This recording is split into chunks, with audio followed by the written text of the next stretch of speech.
Ladies and gentlemen, dear friends, Russia's war on Ukraine is not only a battle of weapons, it is a battle of words. Propaganda, censorship and lies are used by the Kremlin as war weapons. This is not new. Hypocrisy, lies, persuasion and disinformation have been used for centuries. What is new is the speed. The speed with which disinformation and lies can spread today. Social media platforms are game changers in this war. This is another new factor. The massive volume of disinformation online is a serious threat to our democracies, our unity, our values and our peace. More than ever, we need professional journalism, independent and free media who provide us with objective and fact-based information. For the European People's Party, disinformation as part of hybrid warfare needs to be systematically addressed. As a continuation of our previous initiatives to tackle disinformation, we have invited excellent speakers who will share with us their opinion on how to be resilient towards Kremlin's propaganda and how to address information manipulation. Thank you for joining our discussion. Hello everyone and welcome to this episode about disinformation and fact-checking. Today we will speak about disinformation regarding brutal, unprovoked military attack, Russian attack on Ukraine. As you know, a lot of fake news and false information has been circulating on internet and social media platforms, and it is with enormous speed. Today, fact-checkers have their own everyday battle. They will reveal to us false and fabricated information. To discuss this topic, we have invited distinguished guests and experts. I'm very pleased to welcome Mr. Bilcik, Member of European Parliament. He's also EPP Group spokesperson on the Special Committee on Foreign Interferences in all democratic processes in the European Union, including disinformation. Thank you so much for coming. Thank you very much. Pleasure to be here. And we have also invited Martyna Bildziukiewicz. She's the head of East Stratcom Task Force, specialized on disinformation from the External Action Service. Thank you so much for being with us today and for your time, both of you. Thank you for having me. Let me start with you, Mr. Bilcik. If I recall your quote 2 years ago, which was very appalling, when you stated disinformation can kill people just like it can kill democracy. It's very appalling, and I think it's very truth what you've mentioned. But it's important that you explain the seriousness and the threat that disinformation is posing to our societies today. I think we don't have to go far, and thank you very much for bringing up this topic and also bringing up the quote. Unfortunately, I think it's even more true today and very tangibly because disinformation, hoaxes, lies and propaganda are killing people literally as we speak here across Ukraine. This is a war which Kremlin Putin has started and is waging on the basis of long-standing disinformation, manipulative disinformation, which he has used towards his own public in Russia, but which he has also spread beyond Russia's borders and across our democracies in the European Union. I think that quote still very much stands. Putin's attack, Kremlin's attack, Russia's attack against Ukraine has been a wake-up call when it comes to our fight against disinformation. It has led to some fundamental steps which we could take very quickly at the level of individual member states, but also at the level of the EU institutions. But I think it has also put to the forefront a number of systematic measures we've called for. 2 years ago when I said that, but we are calling on today also in the final report of this Special Committee on Foreign Interference and Disinformation. I think that the report of this committee, the Kalniete report, is an excellent piece of work which outlines what we have to do systematically in terms of our fight against disinformation. If I may use one sentence to say what we need when it comes to fight against disinformation, we need to give facts and free speech a fair chance. And that can only be done if we tackle systematic problems we have with the spread of disinformation, especially in the online world. I think the online world has been a huge game changer, and which has also created the conditions for Putin's aggression against Ukraine in a way which wouldn't have been possible without the platforms. Mm-hmm. You're right, and I appreciate you have elaborated on it, and I think you've mentioned these fundamental steps and vital steps that the European Union has taken, and one of them was actually banning Russia Today and Sputnik. But do you think these sanctions are sufficient enough to stop Kremlin propaganda and disinformation? They are not, because what we actually ban is the broadcast, the websites. What we haven't been able to ban, and this is why I'm talking about systematic measures at the level of the social platforms, is the spread of the production, the news, the echo chambers that they produce in the online world, in the social platforms, which everybody uses to check the news. They're still very much present there, and I think this is a huge problem, and this is a huge issue, and that's why I think it is important that we look at the ways in which free speech, facts, science, and the reality as verified by responsible journalists have all a fair chance in the online space. Before the online space, the extreme views which are also propagated by RT or Sputnik and have huge echo and huge following on social platforms, they would have been in the real physical world, I think, in the corner of a real public conversation. They would have been on the extremes. They would really not be in the center of public attention. What the online platforms have done, that they have really multiplied the echo of these extremes, because of course they are money-making exercise. They are money-making companies, and they are into money-making exercise, and whatever the extreme is catches people's attention, propagates quickly, is also tied to a lot of ads.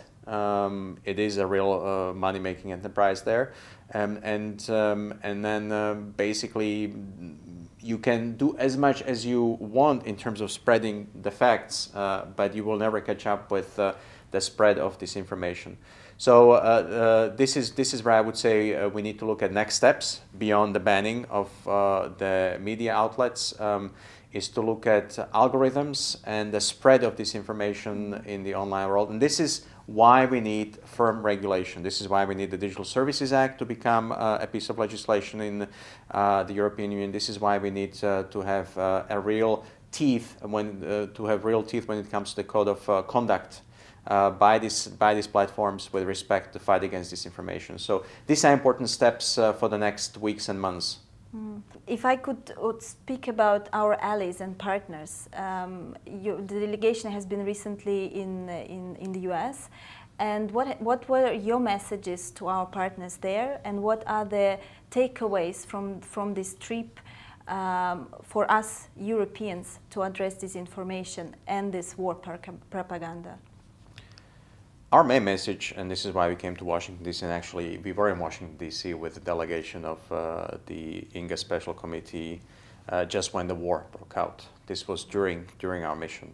So that was also a game changer for our delegation, for our meeting with the U.S. partners. But our main message was, if we want to be serious about the fight against foreign interference from Russia, from China, from other malign actors who try to polarize the societies across Europe, undermine the European project, or even militarily attack a country and people in a country, such as in the case of Ukraine, we have to join forces. We can only win this battle together, and that also goes for the spread of disinformation, because that's a global problem. So we have to work together with the US partners, and actually the reception has been very favorable. We talked to people in and around Congress. We talked to people across the think tank community in the US. We talked to various people in the White House and the State Department. And I think, especially in the context of Russia's aggression against Ukraine, it was very clear that we have to join forces on this front. They were all very keen to read our report, which by then was available online. Many of these people have read it, and they commended it. And you know, for instance, just to give you one concrete example where we can work together, it's the regulation for online platforms. If we have the Digital Services Act in place and other subsequent measures to help us fight the spread of disinformation, I hope we can work with our partners in the US, but also in other countries such as the UK and like-minded democracies, Australia, for instance, to have the same rules set across the global arena for these global giants that the online platforms have become. Thank you so much. It sounds very optimistic, so I hope there is a lot of work ahead. Look, definitely. we have to be optimistic, let me just say that, because that is the only way we can push for these things. I know it is very hard, but I think we really have to speak up in the European Parliament, and we have to push for European solutions here. This is not a thing that Germany, France, or a single member state can deal with alone. This is a true European agenda, and this is where we can make a difference. Thank you so much. Very interesting. Let me now turn to Martyna. Since the establishment of East Stratcom since 2015, you have been doing a challenging and important job. Today we cannot imagine our life without these info reviews, and they're extremely important because it explains Kremlin narratives. And I wanted to ask you if you could elaborate what are the differences that we're seeing today since the war has started. And since, for instance, 2014, since the illegal annexation of Crimea, what is your views on that? A little bit ironic thing about Kremlin's disinformation, when we compare between what happened after Crimea annexation, after MH17 was shut down, after Russia attacked the east of Ukraine, and if we compare those situations with what we have now, in terms of narratives, there are not that many changes. We have seen it all before, really. And if you look at EU versus Info database, so our flagship product where we collect cases of disinformation that are being pushed by the Kremlin, you can see that obviously the Kremlin was saying back in 2014 that Crimea has always been Russian, and that it came back to Russia via a legal referendum, which is obviously not true. But it keeps saying the same things for the last over 8 years already. When we look at the narratives right now, and especially in the last months that, well, before the war, the current war, we can see that the Kremlin pushed two main narratives about Ukraine allegedly committing genocide and Nazi Ukraine. All of that we've seen before. We've seen it in 2014, we've seen it in 2015, 2016, 2017, and so on and so forth. And again, if you look at the database of EU versus Info, you can actually find examples there. So it's not new at all. It's just, these are just narratives that are tailored to the current situation, but it really is very, very repetitive and predictable. The challenge, however, is the way those narratives are being pushed. And here, when we compare the current situation with what we saw a few years ago, and also pointed out by MEP Bilcik, it's the main difference is that there are many more platforms that the Kremlin disinformation machine uses to push its narratives. The Kremlin obviously has its own ecosystem in Russia, but it's also an ecosystem that works globally all over the world. It's not only Europe's problem, it's also Africa's problem, it's Latin America's problem.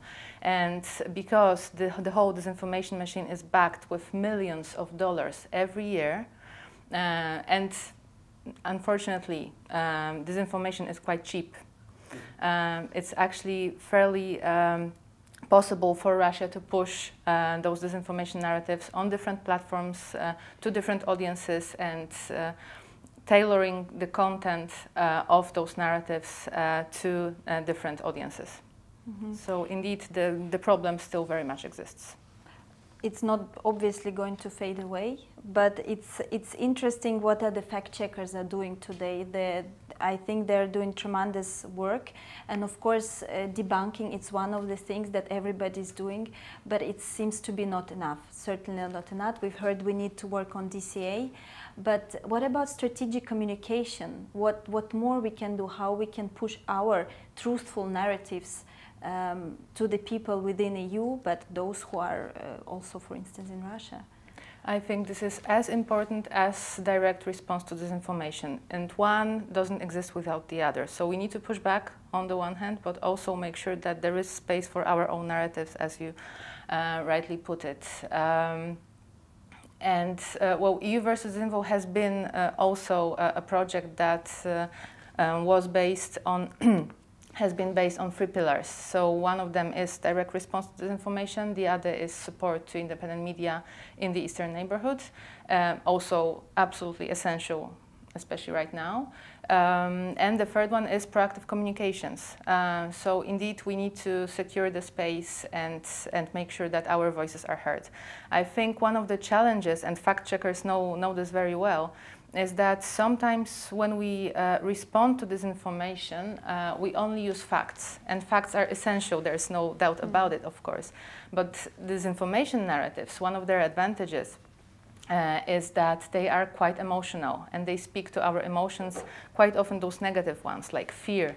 In the war context, this is especially used these days.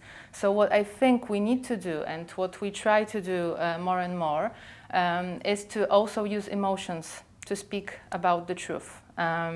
We on EU versus Disinfo, again, we use emotions as well. We try to show the lies on the one hand and the truth, which in the context of the war can be quite emotional, as we know, and we all feel it. And we want to get this message out there. So that's one way of securing also information space for our own narratives. But I obviously agree very much that the policy solutions are absolutely essential these days. If you think what has happened since the war has invaded and how Ukraine has been acting, which we really admire, their determination, their courage, and we support them all the way we can. But do you see that Ukraine, with their partners globally, has actually already won this battle for hearts and minds, that our societies are more resilient towards disinformation today coming from Kremlin? Maybe I start with Mr. Bilcik. I think the war is a game changer and should be a game changer on so many levels. I think we've discussed the problem of disinformation for a number of years now. It's been very difficult to do anything about the fight against disinformation in a more systematic way. I think we've kind of moved slowly, and we've taken measures against especially hate speech, the obvious areas. But disinformation is a bit of a gray area in terms of the legal basis. This is not about the clear-cut case of hate speech or denial of Holocaust, all those things which actually have been a subject of legal punishment across the European Union, but rather, these are plain lies. But you can't necessarily say outright the lies are illegal. They may be extremely harmful. And we've had instances repeatedly, not just in Europe. There is a whole 6th of January committee set up for the tragic events in the US Congress. And we discussed very closely with, for instance, Congressman Raskin on what's been happening on this committee during our visit in the US. So it's a plague which we can identify, but it's a plague for which there is not a single or a simple solution. But there are solutions there which I think can help us not necessarily eradicate the propaganda and disinformation. We shouldn't actually hope for that. That is an elusive hope. But what we can do is to control the spread. So, and this is also my argument why I say this is not about touching free speech. This is about giving a fair chance to free speech. You can still have a number of crazy people who will say crazy things, but even online, these crazy things should be in a corner of the online space. So that's one way of looking at the systematic approach, which I think we need to adopt with this war. But the war has also made policymakers much more willing to take measures which previously they were hesitating to do. So I hope we can use the momentum here to really correct also a number of systematic things. And yes, I agree. We also need to learn a bit more in terms of our strategic communication.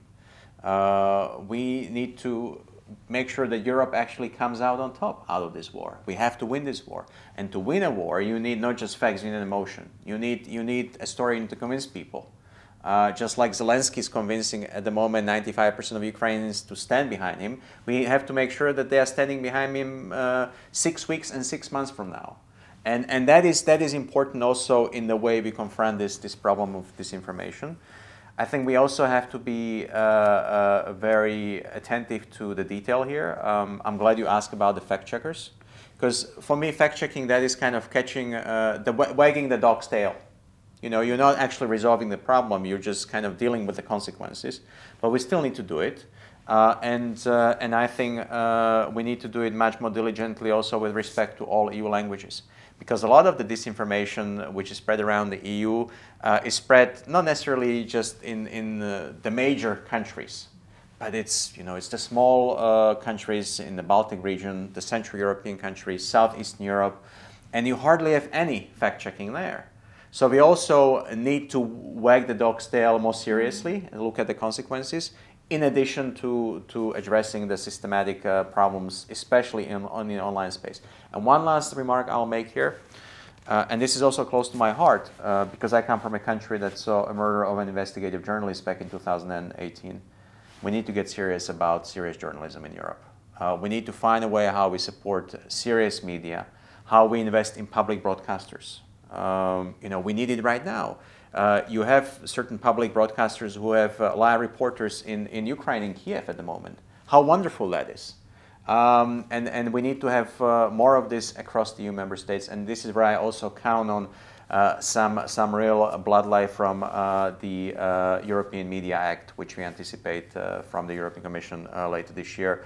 So a lot is in the pipeline, and I just hope this war can finally move us to action, which will be decisive.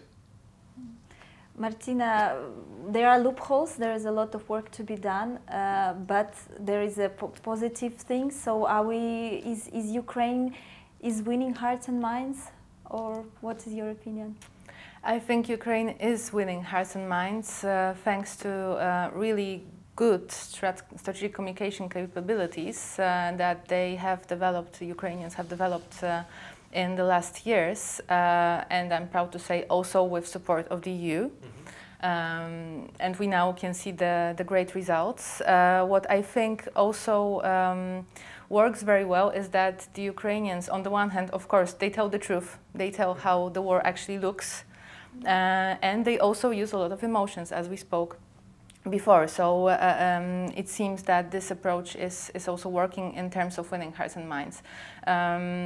I am rooting for our Ukrainian friends as much as I only can, and we do everything that is humanly possible to support them. However, I need to say I'm not sure how, well, the information war is not over. And the next fronts are being exploited and are opening up. And we need to be very much aware of that, very conscious and also quite careful. In other regions of the world, in Africa, for instance, people will also feel the consequences of this war. And it is also partly our job to explain what those consequences are and who is to blame for them. Thank you so much, Mr. Bilcik. Thank you so much, Martyna, for your time, but also very frank and open discussion. It was extremely pleasure to talk to both of you today. And thank you for our audience to watching us. Thank you.